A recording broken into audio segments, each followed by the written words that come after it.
Déambulation à la rencontre des Grenoblois pour sensibiliser contre l'ultra fast fashion. La députée Anne-Cécile Violent, rapporteure de la proposition de loi visant à encadrer les géants du secteur, a fait le déplacement. L'élu tenait à se rendre devant le BHV, enseigne qui vendra bientôt les produits de la marque chinoise Shein. C'est pas possible aujourd'hui qu'a fortiori une enseigne française accepte d'accueillir en son sein une plateforme qui est véritablement le fossoyeur de nos centres-villes. Un sujet de société dont les candidats à la mairie de Grenoble se sont emparés, comme Hervé Gerby, tête de liste pour le parti Horizon.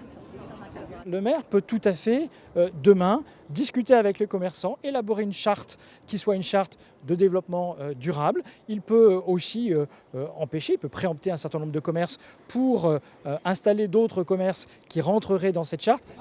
En attendant, la loi pour freiner la fast fashion a été adoptée par l'Assemblée et le Sénat il y a quelques mois, mais les mesures phares du texte ne peuvent être appliquées pour le moment car jugées non conformes par Bruxelles. Une situation incohérente, selon le député européen socialiste Pierre Jouvet. 86% des produits qui sont vendus par ces plateformes chinoises et Chine en particulier, qui ont été contrôlés, ne respectent pas nos normes européennes. Et donc on demande à des producteurs européens, des producteurs français, à des industriels français de respecter des règles que les autres ne respectent pas et qui viennent inonder notre marché. Pour le moment, la date d'ouverture du stand de Shein au sein du BHV de Grenoble est encore inconnue. Mais le sujet sera à coup sûr au cœur du débat lors des élections municipales en mars prochain.